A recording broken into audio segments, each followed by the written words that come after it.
Saúdo a todos com a graça e a paz do nosso Senhor e Salvador Jesus Cristo. É um privilégio, irmãos, temos de estar na casa do Senhor para cultuá-lo, especialmente para ouvir a sua voz.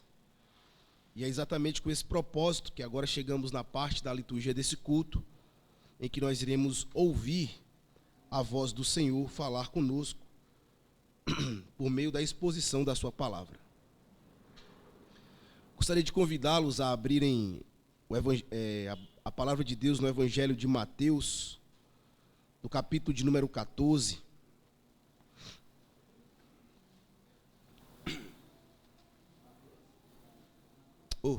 Desculpa. Evangelho de Marcos. Obrigado, presbítero. Evangelho de Marcos.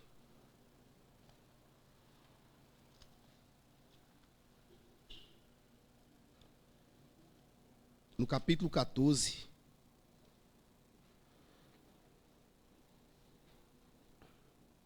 Essa noite nós iremos expor do versículo 53 até o versículo de número 65. Essa é a porção da palavra do Senhor que será exposta essa noite. Evangelho de Marcos, capítulo de número 53, até o versículo de número 65.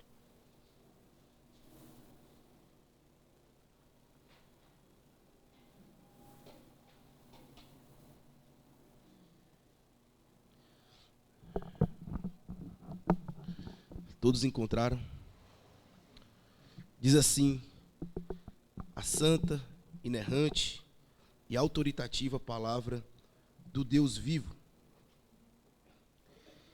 E levaram Jesus ao sumo sacerdote, e reuniram-se todos os principais sacerdotes, os anciãos e os escribas. Pedro seguia-o de longe até o interior do pátio do sumo sacerdote, e estava assentado entre os serventuários, aquietando-se ao fogo. E os principais sacerdotes e todo o sinédrio procuravam algum testemunho contra Jesus para o condenar à morte, e não achavam. Pois muitos testemunhavam falsamente contra Jesus, mas os depoimentos não eram coerentes. E levantando-se alguns, testificavam falsamente, dizendo: nós o ouvimos declarar: eu destruirei este santuário, edificado por mãos humanas, e em 3 dias construirei outro, não por mãos humanas. Nem assim o testemunho deles era coerente. Levantando-se o sumo sacerdote no meio, perguntou a Jesus: nada respondes ao que estes depõem contra ti? Ele, porém, guardou silêncio e nada respondeu. Tornou a interrogá-lo o sumo sacerdote e lhe disse: és tu o Cristo, o Filho do Deus bendito? Jesus respondeu: eu sou. E vereis o Filho do Homem assentado à direita do Todo-Poderoso e vindo com as nuvens do céu. Então o sumo sacerdote rasgou as suas vestes e disse: que mais necessidade temos de testemunhas? Ouviste a blasfêmia? Que vos parece? E todos o julgaram réu de morte. Puseram-se alguns a cuspir nele, a cobrir-lhe o rosto e a dar-lhe murros, e a dizer-lhe: profetiza. E os guardas o tomaram a bofetadas. Amém. Vamos orar, meus irmãos, mais uma vez, pedindo ao Senhor iluminação e graça sobre a exposição dessa passagem. Oremos.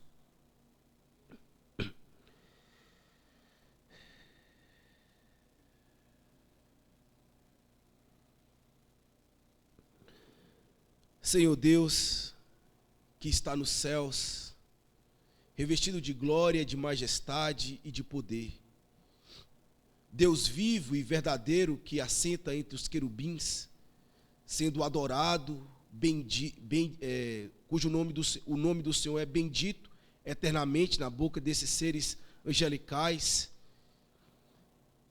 E o poder do Senhor se faz manifesto em toda parte da terra. Ainda, ó Deus, em adoração ao nome do Senhor, viemos aqui, Senhor Deus, suplicar pela tua misericórdia. Viemos aqui, Senhor Deus, suplicar pela tua compaixão, de que tu possas, ó Deus, fazer conhecida a tua vontade no meio do teu povo. Fazer, ó Deus, com que a tua glória seja vista por meio da exposição da tua palavra. Que nossos corações, ó Deus, possamos contemplar as maravilhas da tua lei. Ó Deus, é verdade que nós não merecemos qualquer benefício, qualquer bondade. Não somos dignos, ó Deus, de que tu venha nos abençoar, porque tu conheces bem quantas vezes temos transgredido, desobedecido e muitas vezes negligenciado os nossos deveres para contigo e também as obrigações que temos dos nossos serviços ao Senhor. Ó Senhor Deus, mas se tu nos tratar conforme os nossos merecimentos, quem de nós poderia subsistir? Por isso é que rogamos, ó Deus, e clamamos pela tua compaixão, pela tua misericórdia e pelo grande amor que tu tem ao teu santo nome. Que o Senhor possa, ó Deus, nos instruir essa noite. Que possamos essa noite sair daqui certos de que ouvimos a voz do Senhor a falar ao nosso coração por meio dessa passagem. Abençoa, Senhor, aqueles que o Senhor trouxe aqui, de modo que eles possam receber da parte do Senhor a porção que tu reservou para cada um essa noite. E abençoa a mim também, Senhor Deus, o pregador dessa noite, que tu bem conheces, e tu sabes bem da multidão dos meus pecados, das minhas deficiências. Tu sabes o quanto eu sou carente, ó Deus, da tua graça, o quanto, ó Deus, eu estou inapto para esse serviço e para essa obra que o Senhor me chamou.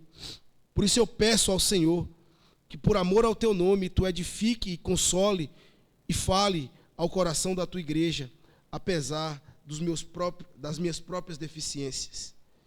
E que o Senhor, acima de tudo, seja glorificado essa noite, a tua igreja edificada, o teu povo, ó Deus, fortalecido, e o nome do Senhor exaltado em nossos corações.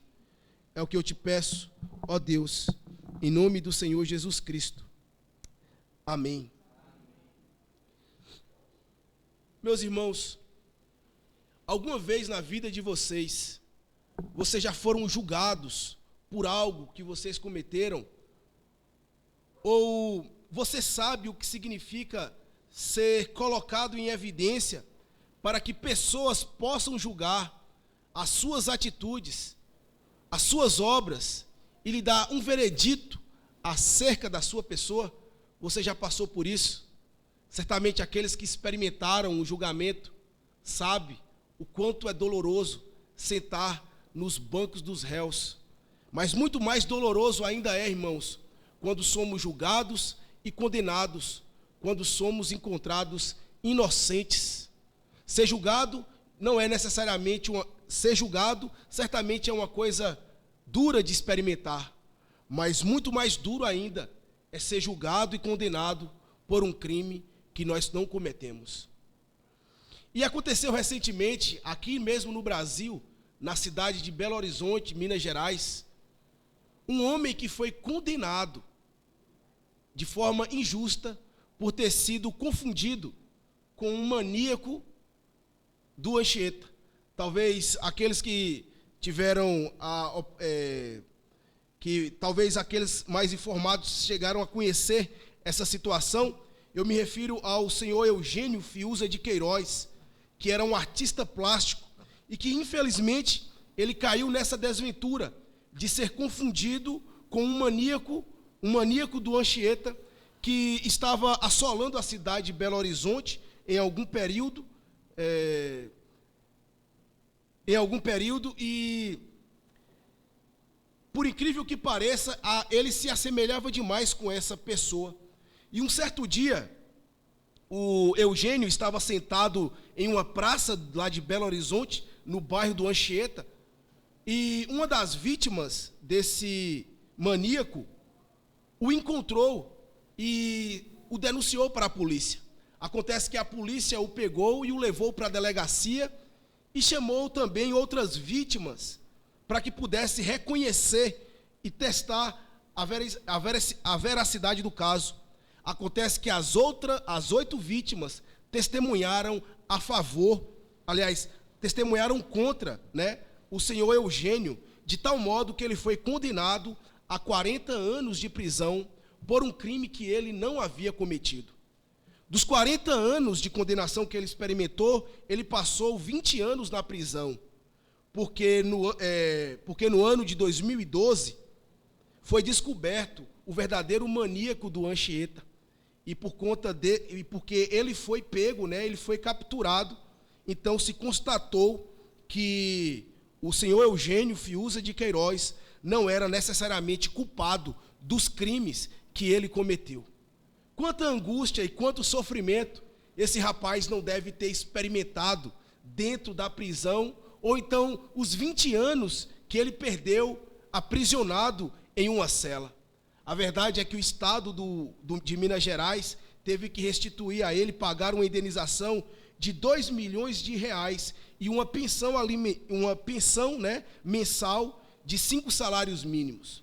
Mas acontece, meus irmãos, que por maior que seja a quantia ou o valor ofertado a essa pessoa, ele nunca será restituído o tempo que ele perdeu fora da sua família, nunca será restituído o prestígio social que aquele rapaz vai experimentar, e muito menos ainda não será restituído os anos que ele perdeu dentro da prisão.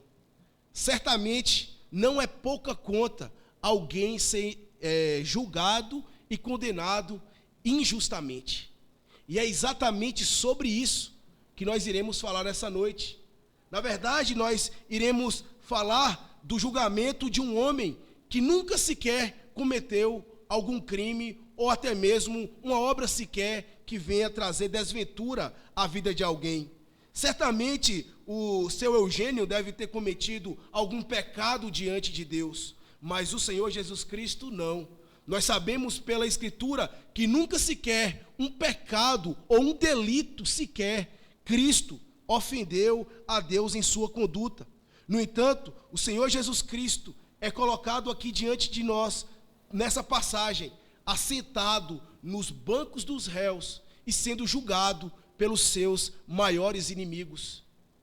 E uma coisa, meus irmãos, que nós aprendemos acerca dessa realidade e dessa verdade experimentada pelo Senhor Jesus Cristo, é que o cristão que vive de modo íntegro diante de Deus, ele pode ser perseguido e humilhado por causa da verdade, a tal ponto que essa perseguição possa se configurar até mesmo em um julgamento injusto por parte dos seus inimigos. Ouça bem isso que eu estou dizendo para vocês. Um cristão que vive de modo íntegro diante de Deus pode ser perseguido e humilhado por causa da verdade, de tal modo que essa perseguição se configure em um julgamento injusto por parte dos inimigos de Deus. Como você tem vivido a sua vida de intimidade com Deus? Será que o modo como você tem se apresentado diante de Deus tem levantado muitos inimigos? Será que os inimigos da cruz de Cristo, os inimigos de Cristo, têm ficado confortável e satisfeito com a vida que você tem levantado, você tem vivido?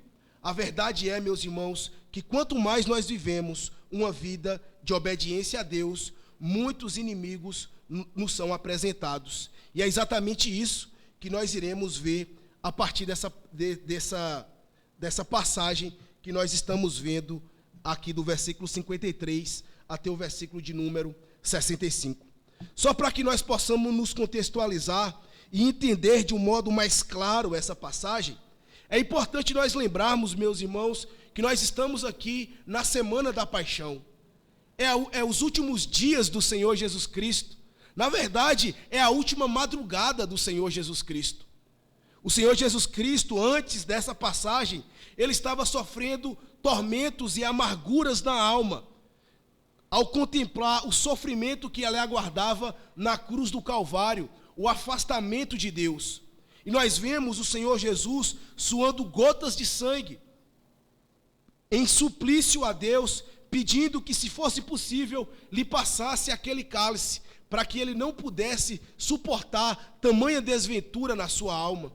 No entanto, o Senhor Jesus, ele entendeu que a vontade de Deus é que ele cumprisse a missão que Deus designou para ele. E então ele sai do jardim do Getsêmani, fortalecido, enrijecido, porque entendeu qual era a vontade de Deus. Nós vemos em seguida que em seguida Judas aparece junto com os soldados romanos para prender o Senhor Jesus Cristo e o amarra com cordas.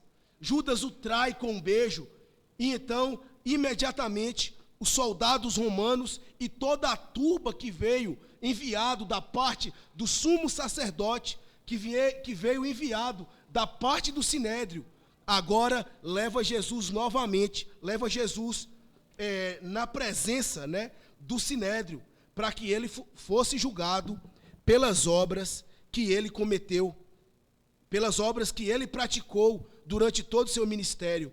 E o versículo 53, meus irmãos, até o versículo de número 65, vai nos mostrar o modo como o Senhor Jesus, ele foi julgado pelo sinédrio naquela noite, quando o Senhor Jesus se apresentou aos seus inimigos voluntariamente, para que as suas obras fossem arguídas, questionadas, pesadas na balança, para que ele pudesse experimentar um juízo de Deus, um veredito, na verdade, por parte daquelas pessoas. E o que nós iremos ver, meus irmãos, é que o veredito daqueles homens é que Jesus foi alguém que merecia a condenação de morte pela vida que ele viveu. E é exatamente isso que nós vemos aqui. O Senhor Jesus, que viveu uma vida íntegra, uma vida correta diante de Deus, ele foi humilhado, vilipendiado e contado como um transgressor na mente dos seus grandes inimigos. E é isso que nós iremos ver a partir de agora, meus irmãos. No versículo 53 até o versículo de número 59, nós temos aqui uma lição muito importante. Nós aprendemos que o cristão que vive de modo íntegro diante de Deus, ele pode ser julgado de um modo injusto da parte de Deus. É isso que nós vemos do versículo 53 até o versículo de número 59. Aquele cristão que vive de modo íntegro, ele pode ser injustamente julgado pelos seus inimigos. Do versículo 60 até o 64, nós vemos que o cristão que vive de modo íntegro diante de Deus pode ser julgado baseado segundo os princípios dos homens e não segundo o princípio de Deus. E no versículo 65, meus irmãos, nós vemos ainda, por fim, que o cristão que vive de modo íntegro diante de Deus pode ser julgado de forma violenta pelos seus inimigos.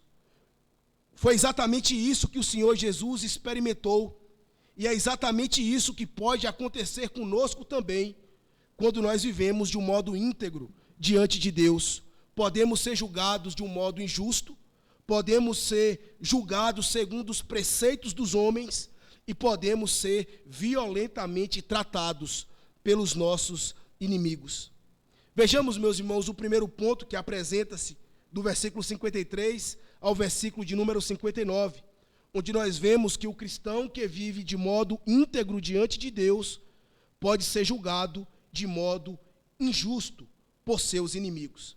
Veja o que diz o versículo 53 ao 59. E levaram Jesus ao sumo sacerdote, e reuniram-se todos os principais sacerdotes, os anciãos e os escribas. Pedro o seguia de longe, até o interior do pátio do sumo sacerdote, e estava assentado entre os serventuários, aquietando-se ao fogo. E os principais sacerdotes e todo o sinédrio procuravam algum testemunho contra Jesus para o condenar à morte, e não achavam, pois muitos testemunhavam falsamente contra Jesus, mas os depoimentos não eram coerentes. Levantando-se alguns, testificaram falsamente, dizendo: nós o vemos declarar: eu destruirei este santuário edificado por mãos humanas, e em 3 dias o reconstruirei outro, não por mãos humanas. Nem assim o testemunho deles era coerente. Aqui nós vemos, meus irmãos, sendo instaurado, primeiramente, contra o Senhor Jesus Cristo, um tribunal, sendo apresentado. Jesus aqui é levado ao sumo sacerdote, aos principais sacerdotes, aos anciãos e aos escribas. Essas pessoas, elas compunham nada mais, nada menos do que o que nós poderíamos chamar de a Corte Suprema de Israel.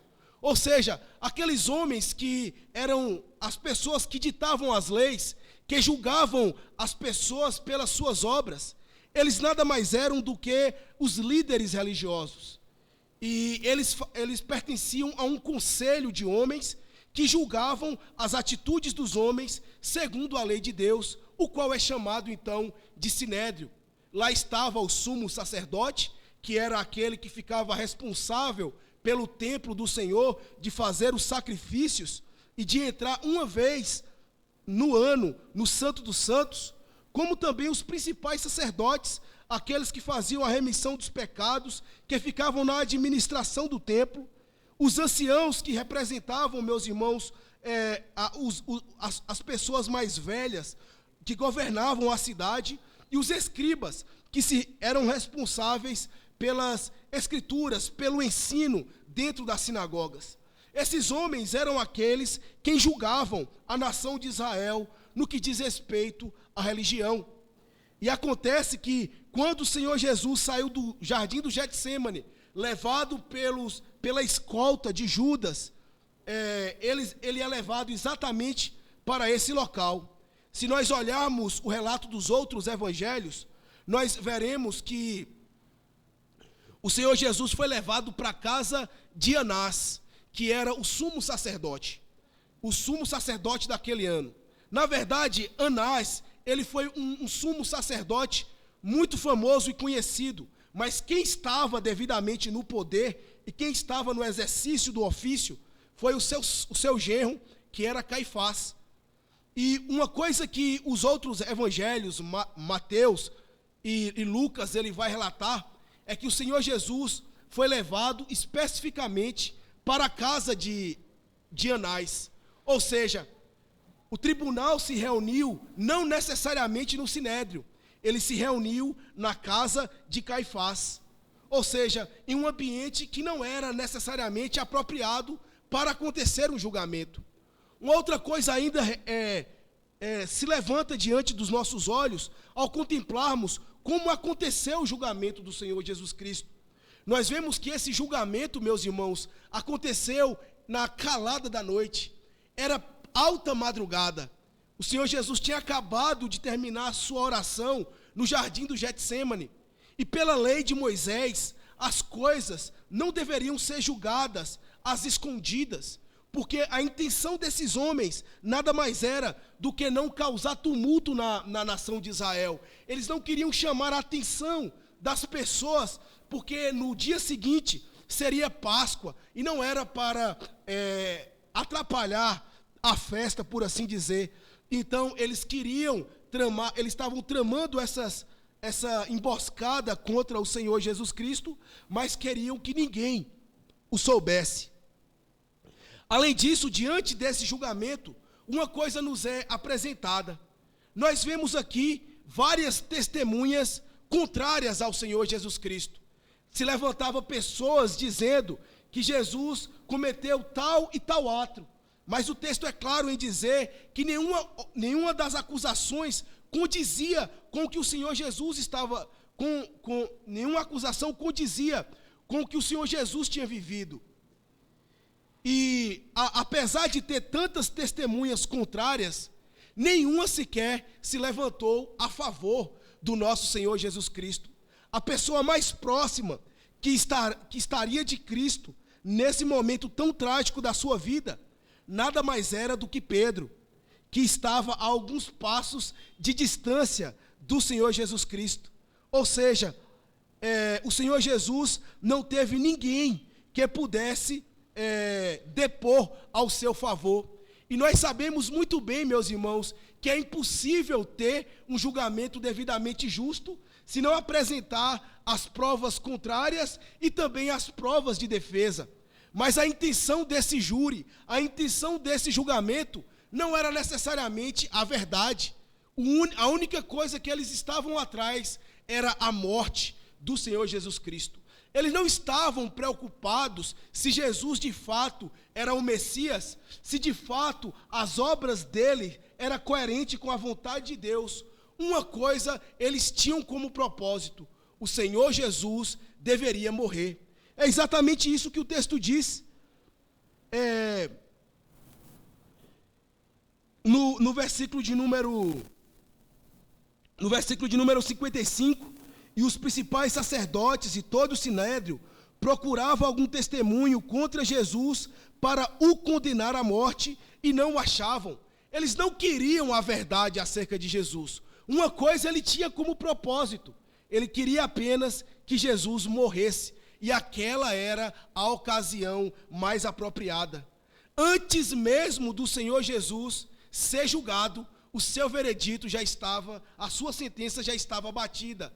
Ele deveria morrer. O que nós devemos fazer agora é unicamente achar uma razão palpável, uma razão que justifique que nós devemos matar esse Jesus a quem ele diz ser o Messias. E é por isso então que eles levantam e contratam falsas testemunhas para depor contra o Senhor Jesus.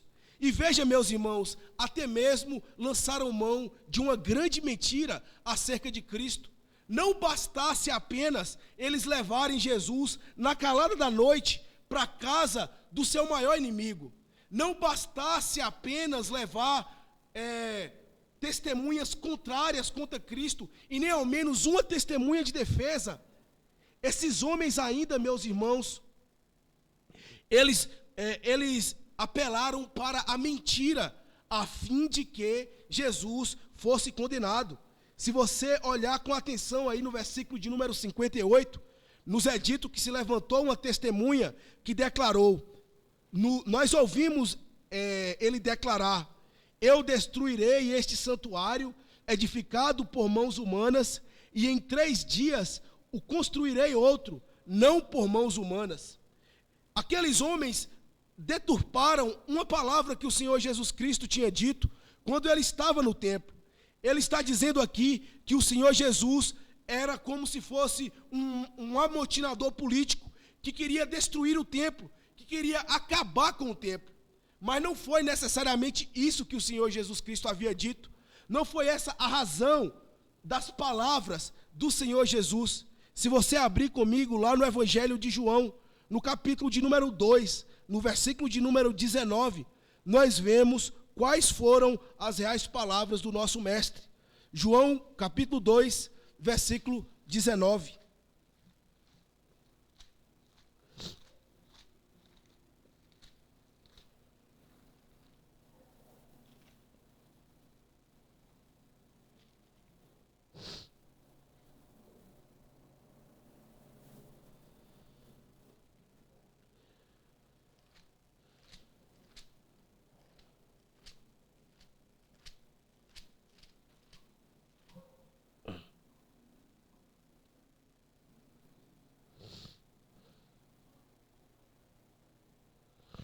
Veja o que disse o Senhor Jesus naquele dia da purificação do templo. Jesus lhe respondeu: destruí esse santuário e em 3 dias o reconstruirei. Veja o versículo 18. Perguntaram-lhe, pois, os judeus: que sinal nos mostra para fazeres essas coisas? Jesus lhe respondeu: destruí este santuário e em 3 dias o reconstruirei. Se você observar bem, meus irmãos, Jesus não está dizendo que ele destruiria, que quem destruiria aquele santuário seria os próprios judeus. Vós destruís o santuário, e em 3 dias eu reconstruirei. Se você observar o versículo que nós estamos analisando, 58, eles acrescentam palavras. Eles dizem que o Senhor Jesus destruiria com as suas próprias mãos e com as suas próprias mãos o levantaria. Ou seja, eles estão mentindo. E João ainda deixa muito claro qual era a intenção do Senhor Jesus com essas palavras no versículo de número 21. João explica: ele, porém, se referia ao santuário do seu corpo e não necessariamente ao templo ao que esses homens estavam falando. Ou seja, esses homens, meus irmãos, apelaram até mesmo para a mentira, a fim de condenar o Senhor Jesus Cristo. O que eu quero chamar a atenção de você, por meio dessa passagem, meus irmãos, é que o Senhor Jesus Cristo, aquele que viveu de modo íntegro diante de Deus, segundo os preceitos da lei de Deus e segundo os preceitos da nação romana, ele ainda foi julgado e condenado de um modo injusto pelos seus inimigos. E se isso aconteceu com o nosso Senhor Jesus Cristo, acontecerá também com aqueles que decididamente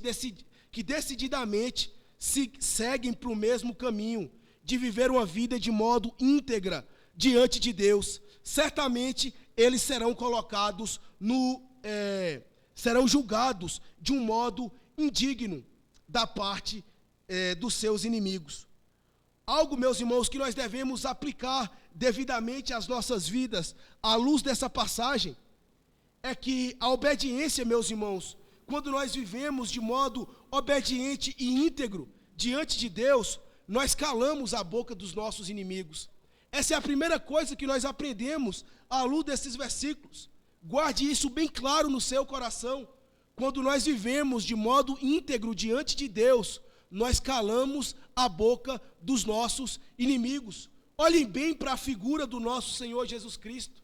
Ele que viveu uma vida íntegra diante de Deus, não foi possível que nenhum dos seus acusadores conseguissem apresentar uma queixa sequer da sua conduta.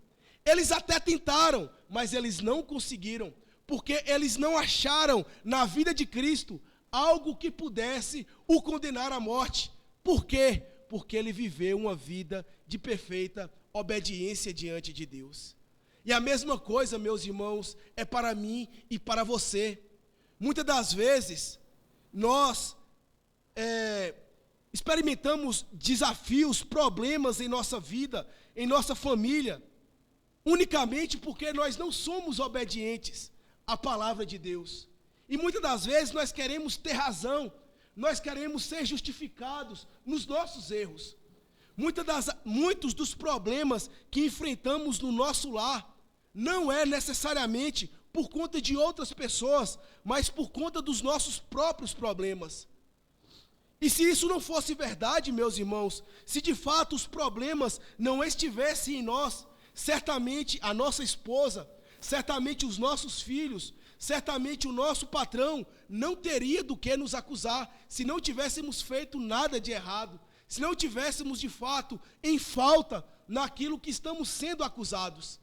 A verdade é que muitas das vezes nós faltamos em viver uma vida íntegra de Deus. E quando nós experimentamos alguma provação, alguma dificuldade, ou alguém se levantando contra nós, nós de certa forma queremos justificar os nossos erros. Mas não é necessariamente assim, meus irmãos, que nós podemos experimentar ser aprovados diante de Deus. A verdade é que quando nós vivemos de modo obediente, dificilmente nós somos condenados pelos nossos inimigos. Eles podem até mesmo apresentar alguma queixa, mas certamente aquela queixa será de um modo assim, inconsistente, como foi o caso do nosso Senhor Jesus Cristo. Outra coisa que nos ressalta à vista ao olharmos para essa passagem é que muitas vezes nós agimos à semelhança dos judeus, quando nós colocamos o nosso Deus no banco dos réus. Será que alguma vez na sua vida, assim como os judeus, você já colocou Deus no banco dos réus e o condenou por alguma coisa que ele fez com você que não lhe agradou? Acontece que muitas vezes, meus irmãos, nos levanta ao coração um murmúrio e nos levanta ao coração um sentimento de desprazer e desgosto quando não concordamos com a providência de Deus em nossas vidas. Deus coloca algo diante de nós, mas de certa forma nós estamos insatisfeitos, nós reclamamos com Deus, por que o Senhor está fazendo isso? Eu não aceito essa situação a qual o Senhor tem me colocado. Não foram poucas vezes onde nós vemos irmãos, pessoas que antes eram próximas da igreja, pessoas que antes eram próximas da comunhão dos santos, que se afastou por causa de algum problema que lhe acometeu. Servi a Deus tanto tempo na minha vida, sempre fui fiel a Deus, e quando chega em um determinado momento, Deus faz uma catástrofe acontecer na minha vida, ou perder o filho, perder o emprego, ou alguma intempérie acontecer na minha vida, e então essa pessoa se revolta e se afasta dos caminhos do Senhor por estar insatisfeita com o modo como Deus está administrando a sua vida. Na verdade, o que essa pessoa está fazendo nada mais é do que colocando Deus no banco dos réus e dizendo: o Senhor está completamente errado nas suas atitudes para comigo. Na verdade, estamos questionando a administração e a obra de Deus sobre nós. Será que algum de vocês aqui nessa noite não tem colocado Deus no banco dos réus porque não concordam com o modo como Ele tem governado e administrado a vida de vocês? Cuidado, meus irmãos, aqueles que vivem de modo indigno da parte de Deus, eles são propensos a colocar Deus no banco dos réus. Essa é a primeira coisa que nós vemos à luz dessa passagem. A segunda coisa que nos é apresentada aqui, meus irmãos, é que aqueles que vivem de um modo íntegro, ele não somente é julgado de modo indigno, mas ele também são julgados de um modo segundo os preceitos dos homens. E nós vemos isso aí do versículo 60 ao 64. Acompanhe comigo o que diz a leitura dessa passagem, versículo 60 ao 64. Levantando-se o sumo sacerdote no meio, perguntou a Jesus: nada respondes ao que estes depõem contra ti? Ele, porém, guardou silêncio e nada respondeu. Tornou a interrogá-lo o sumo sacerdote e lhe disse: és tu o Cristo, o Filho do Deus bendito? Jesus respondeu: eu sou, e vereis o Filho do Homem assentado à direita do Todo-Poderoso e vindo com as nuvens do céu. Perceba, meus irmãos, que uma vez que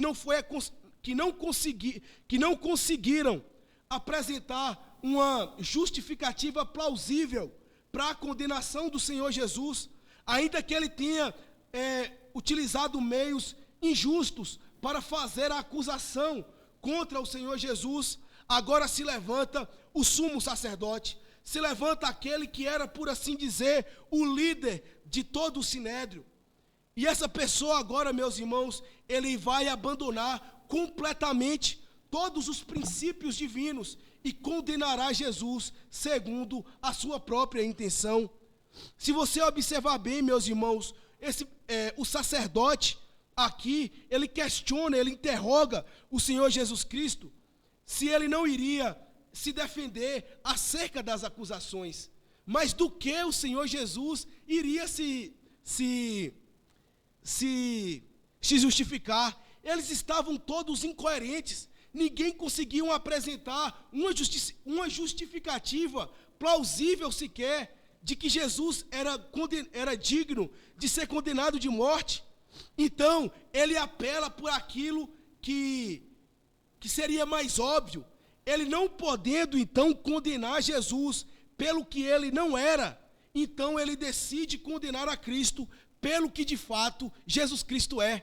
E ele pergunta: venha cá, Jesus, tu és mesmo o Cristo, o Filho do Deus bendito? E Jesus, meus irmãos, com toda a autoridade divina, aquele que ele não consegue sair da verdade, ele vive plantado na verdade, ele diz categoricamente e corajosamente, mesmo sabendo que aquilo lhe levaria à morte, ele diz com toda veracidade: eu sou, e vereis o Filho do Homem assentado à direita do Todo-Poderoso, vindo com as nuvens do céu. O sumo sacerdote, então, ele rasga as suas vestes, como que se estivesse indignado com aquela declaração. Isso é uma blasfêmia. Como pode alguém se colocar à semelhança de Deus? Como pode alguém se fazer igual a Deus? Se você percebe bem, meus irmãos, nem sequer uma investigação esse homem faz acerca do Senhor Jesus Cristo. Em um tribunal que se preze, no mínimo, é acurada as evidências, é testada as provas. Foi a única palavra que o Senhor Jesus disse e deveria ser examinada. Será que o sumo sacerdote não sabia que Jesus havia ressuscitado mortos? Será que aquele sacerdote, aquele sumo sacerdote, não sabia que a fama de Jesus tinha se espalhado porque ele fazia a tempestade calar, porque ele fazia os enfermos serem curados, ele abria os olhos dos cegos? Será que aqueles homens não conseguiam enxergar que aquele homem estava fazendo uma reviravolta no seu tempo e ninguém conseguia o parar? Muitas pessoas o identificaram com Deus, mas aquele homem que era religioso, conhecedor da verdade, tinha um propósito no seu coração. Ele não estava decidido a ouvir a Cristo, ele queria simplesmente satisfazer o desejo do seu coração, matar o Senhor Jesus Cristo. Ele ocupou espaço demais em Israel, ele é muito famoso, a glória está sendo toda dele. Os líderes religiosos estão ficando à margem e Cristo é que está em evidência. A inveja desses homens estão corroendo o seu coração. A soberba desses homens não aguentam ver Jesus Cristo sendo glorificado diante dos seus olhos, e então ele decide matar.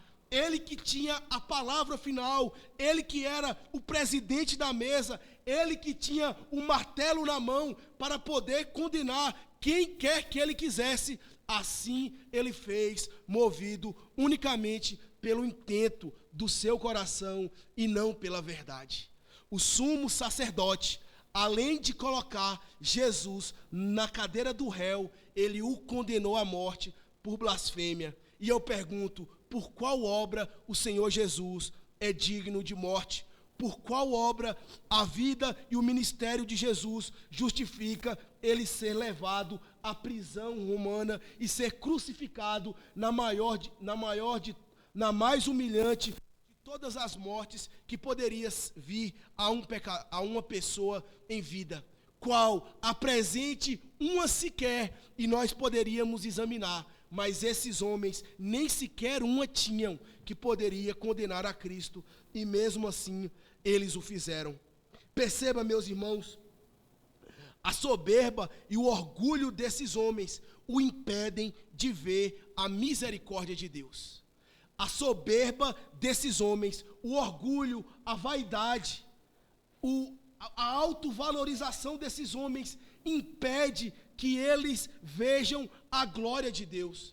Se vocês prestarem atenção, meus irmãos, em nenhuma passagem do Evangelho de Marcos, Jesus é tão claro como é aqui. Aqui nós vemos a misericórdia do Senhor. Nós caminhamos por todos os capítulos de Marcos.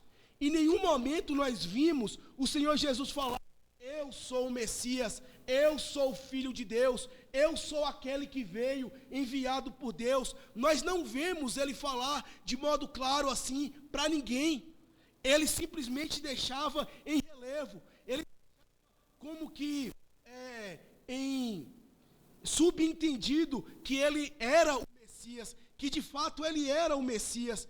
Mas aqui ele faz completamente diferente de todos os momentos. Nós vemos que os cegos viam e declaravam, as pessoas que eram convertidas declaravam a autoridade de Jesus, mas em nenhum momento Jesus disse: eu sou o Cristo, eu sou o Messias. Mas ele faz isso exatamente agora, demonstrando a sua misericórdia para com aqueles líderes orgulhosos. Mas infelizmente, ainda que Cristo declare, eles não conseguem enxergar a autoridade, a majestade e a supremacia do Senhor Jesus. E você pergunta por quê? E eu já disse, o orgulho desses homens impedem que ele veja a misericórdia de Deus para com as suas vidas.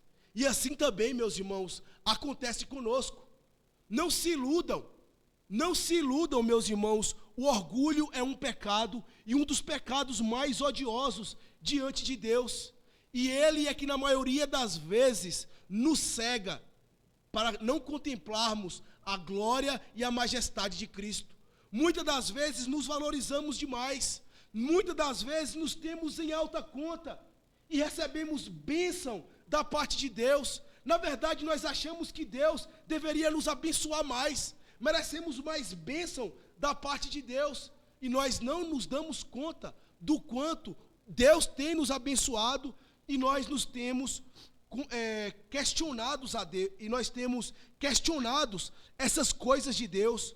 Muitas das vezes, quando nós nos vemos mais conhecedores da verdade, quanto mais nós nos vemos aptos, versados nas Escrituras, temos uma tendência de achar que já sabemos o suficiente, que somos demais doutos, que somos demais instruídos na verdade, e que nós não temos mais necessidade de sermos instruídos e ensinados pela palavra ou por quem quer que seja.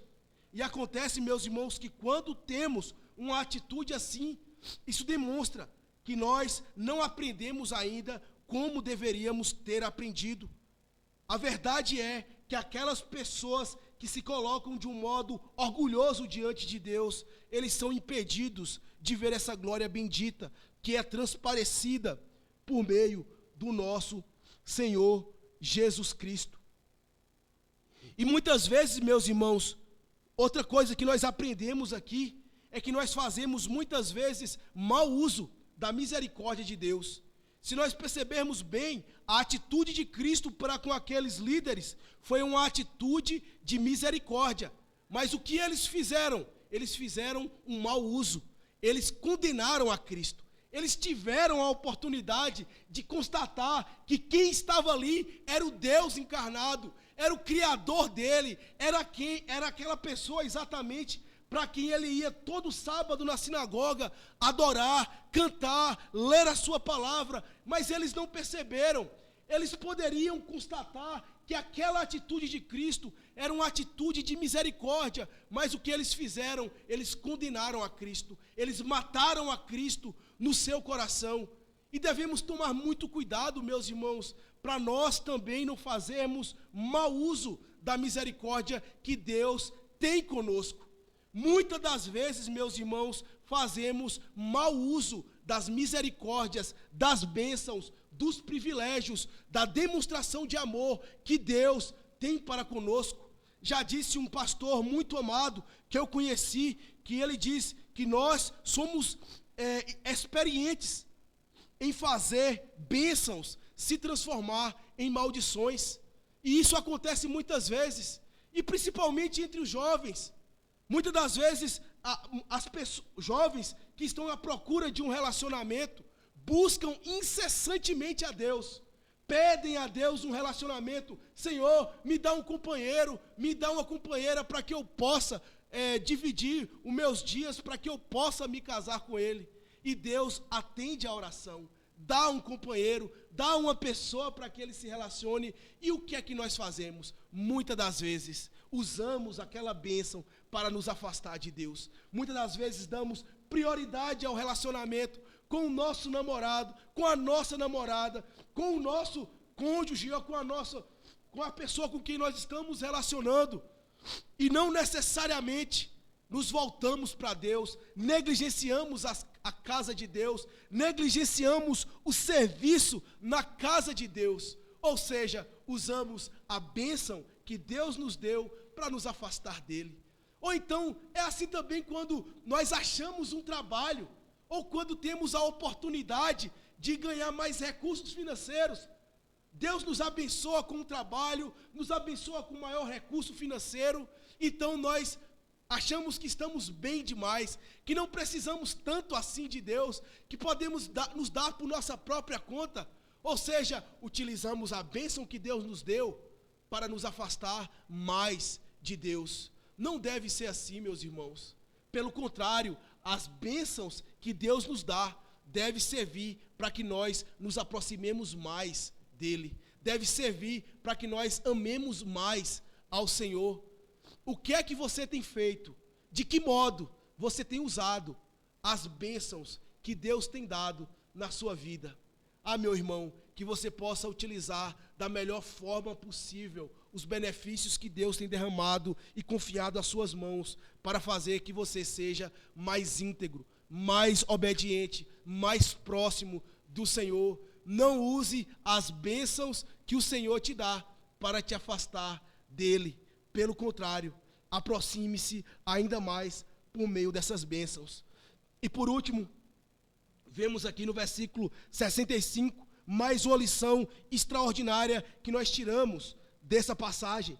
Nós vemos aqui que o cristão que vive de um modo íntegro diante de Deus pode ser julgado de forma violenta pelos seus inimigos. Acompanhe o que diz o versículo de número 65. Puseram-se alguns a cuspir nele, a cobrir-lhe o rosto e dar-lhe murros, e dizer-lhe: profetiza, e os guardas o tomaram a bofetadas. Aqui nós vemos que o sumo sacerdote bateu o martelo, ele deu o veredito acerca de Cristo, ele está blasfemando o nome do Senhor, ele é réu de morte, ele não deve viver, ele se acha igual a Deus. E então as pessoas questionadas e o veredito de todos, unanimamente, é dito que ele deveria morrer. No versículo 64 é dito assim: ouviste a blasfêmia? Que vos parece? E todos o julgaram réu de morte. Imediatamente, logo após, quando o Senhor Jesus é condenado, é julgado réu de morte, puseram-se alguns a cuspir nele. Eles seguraram o rosto do Senhor Jesus e cuspiram na sua face, considerando ele como alguma coisa execrável, como uma coisa horripilante, como uma coisa desprestigiosa. Ele era alguém digno de ser humilhado, era alguém considerado como uma escória da sociedade, era considerado como algo desprezível, algo que não merece ser digno de atenção, algo que merece ser rejeitado por todas as pessoas. E o que nós vemos aqui, meus irmãos, é a alta corte de Israel cuspindo na face do Senhor Jesus Cristo. Nós vemos aqui a autoridade de Israel, a autoridade religiosa, cuspindo no rosto do Senhor Jesus Cristo, considerando ele como algo indesejado, como algo repugnante, como algo desprezível. E não apenas isso, eles não só puseram a cuspir, mas colocaram uma venda sobre a face do Senhor Jesus Cristo e começaram a dar murros no rosto do Senhor, na sua face, na sua barriga, nos seus olhos, na sua boca, e esmurraram a Cristo Jesus, considerando que ele era algo execrável e desprezível. E ainda escarneceram dele, ironizaram eles. Depois de o fecharem os seus olhos, já que ele se dizia como profeta, agora profetiza Jesus. Quem foi que te bateu? Profetiza Jesus. Se você de fato é o Messias, se você é de fato o Deus quem você diz ser, profetiza quem foi a pessoa, quem te bateu. Aqui, meus irmãos, nós vemos a alta corte de Israel tratando Jesus de modo violento, de modo agressivo, de modo repugnante. Poderíamos esperar uma atitude dessa, certamente de pessoas incivilizadas, talvez alguma tribo escondida na mais densa floresta, alguém que não tinha preceitos de moral, alguém que não tinha preceitos acerca da vontade de Deus. Nós poderíamos esperar essas coisas, mas não de líderes religiosos, de homens que ensinavam nas sinagogas que devemos amar os inimigos, que devemos obedecer aos mandamentos de Deus, que devemos amar as pessoas. Poderíamos esperar isso de qualquer pessoa truculenta, mas não daqueles que se diziam representantes de Deus.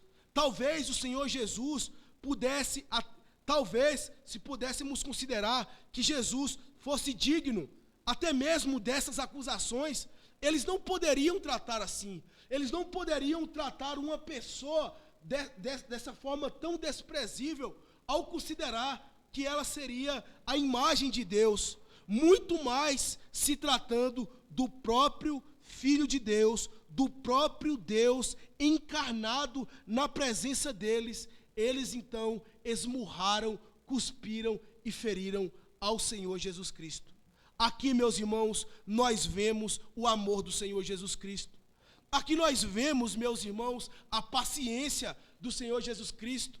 Aqui, meus irmãos, nós vemos a mansidão do Senhor Jesus Cristo. Isaías 53 vai dizer que o Senhor Jesus foi considerado como uma ovelha muda que caminhou para o seu matadouro. Ninguém poderia tirar a vida de Cristo. Ele mesmo entregou a sua vida em nosso favor. E aqui nós vemos aquele homem que ressuscitou mortos. Nós vemos aquele homem que parou tempestades, aquele homem que segurava o universo em suas mãos, se deixando ser violentado por meras criaturas falíveis, falhas e fracas, para cumprir a vontade de Deus. Sim, meus irmãos, aqui nós vemos o amor e a paixão do Senhor Jesus sendo externada por todos aqueles a quem Ele está com o propósito de salvar. Aqui sim nós vemos o grande amor que o Senhor Jesus demonstrou para com a nossa alma. Mas ainda temos uma outra aplicação muito importante ao olharmos para essa passagem. Aqui nós vemos, meus irmãos, o perigo que a impiedade traz ao coração dos incrédulos. Perceba como a incredulidade é perigosa. Perceba como a falta de fé é algo danoso para a alma de uma pessoa. Aqui nós vemos o Senhor Jesus, o próprio Deus encarnado, o Criador dos céus e da terra, sendo violentado por meras criaturas. E não apenas isso, ele é zombado. Ele fecha os olhos e diz, profetiza, como que Jesus não pudesse fazer. Mas acontece, meus irmãos, que exatamente essa cena, exatamente esse momento, foi profetizado pelo Senhor Jesus Cristo. Exatamente os murros, exatamente os coices, exatamente o cuspe, foi profetizado anteriormente pelo Senhor Jesus Cristo para que isso acontecesse. A intenção de Marcos aqui é ironizar a incredulidade desses homens, o quanto eles eram incrédulos. Se você voltar comigo lá para o capítulo de número 10, nós vemos isso. O Senhor Jesus profetizando exatamente essa cena, lá no versículo 45.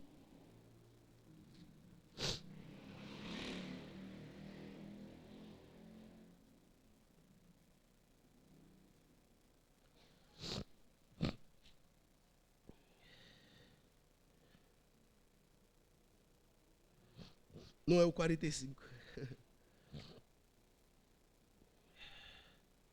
Jesus havia profetizado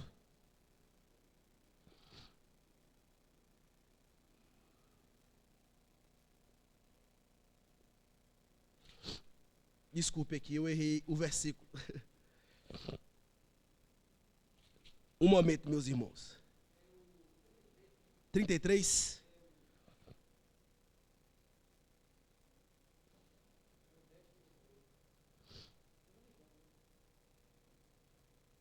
Não é esse não.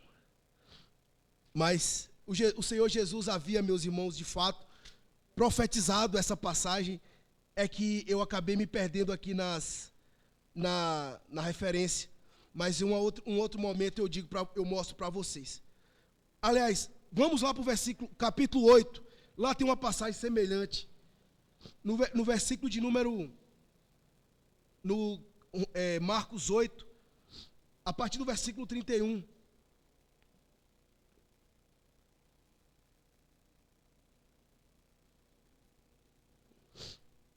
Diz assim: então, no versículo 31 do capítulo 8 de Marcos, então começou ele a ensinar-lhe que era necessário que o Filho do Homem sofresse muitas coisas, fosse rejeitado pelos anciãos, pelos principais sacerdotes e pelos escribas, e fosse morto, e depois de 3 dias ele ressuscitaria.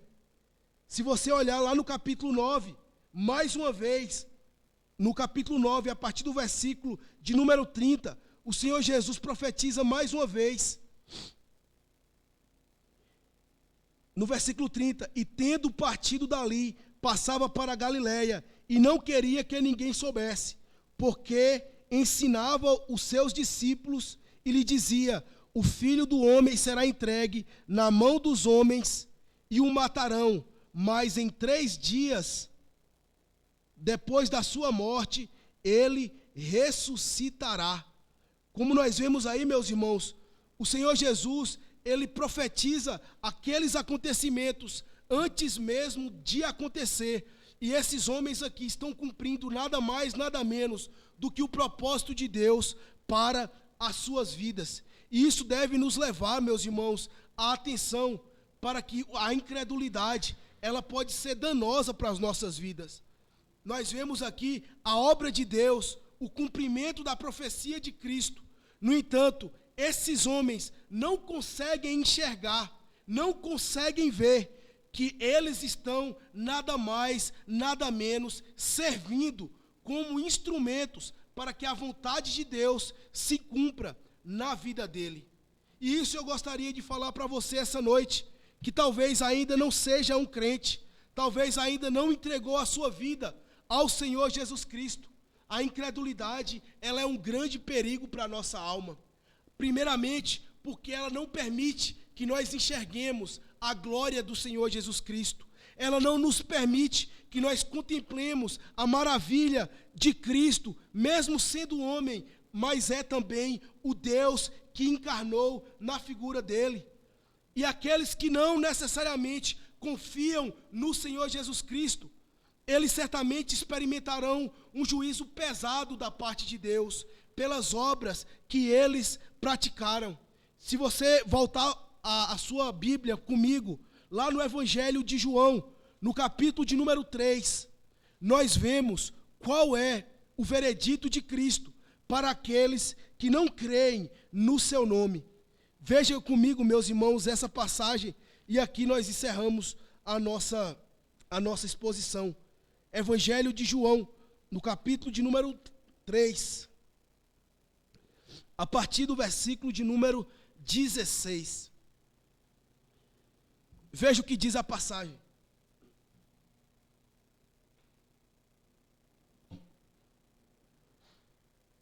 Porque Deus amou o mundo de tal maneira que deu o seu Filho unigênito, para o que todo o que nele crê não pereça, mas tenha a vida eterna. Porquanto Deus enviou o seu Filho ao mundo, não para que julgasse o mundo, mas para que o mundo fosse salvo por ele. Quem nele crê não é julgado. O que não crê já está julgado, porquanto não crê no nome do unigênito Filho de Deus. Meus irmãos, a única coisa que nós devemos entender é que a incredulidade é um grande perigo para a nossa alma, porque ela suscita o juízo de Deus para as nossas almas. Aqui nós vemos o Senhor Jesus sendo julgado por causa dos pecadores, por causa de nós, mas um dia ele virá para julgar os pecadores por suas obras, e aqueles que não dispuseram a sua fé em Cristo serão julgados e condenados à semelhança dos ímpios. Que Deus tenha misericórdia de nós, meus irmãos, e possamos entender que o cristão que vive de modo íntegro diante de Deus, ele pode ser perseguido e humilhado por causa da verdade. Vamos orar ao Senhor, pedindo a Ele graça e iluminação, para que essa passagem seja aplicada às nossas almas. Senhor Deus, Deus que habita os céus, que está revestido de glória e de majestade, obrigado pela palavra do Senhor que acabamos de ouvir. Obrigado principalmente, ó Deus, pela maravilhosa graça do Senhor Jesus Cristo, de se submeter, ó Deus, aos maus tratos dos homens, de se submeter, ó Deus, a tantas coisas vexatórias por causa dos nossos pecados. Louvamos ao Senhor, ó Deus, porque Tu quis nos salvar e nos trazer para o reino do Filho do Teu amor. Perdoa os nossos pecados, salva-nos, ó Deus, das nossas más ações, salva-nos dos nossos pecados e nos leve, ó Deus, em comunhão, em união com o Senhor, que possamos viver uma vida íntegra diante de Ti, e ainda que sejamos caluniados, feridos, que possamos ser tão obedientes quanto foi o nosso Senhor, de tal modo que a nossa conduta venha tributar glória e louvor para o Teu santo nome. Nós oramos assim, Senhor, em nome de Jesus, nosso Salvador. Amém.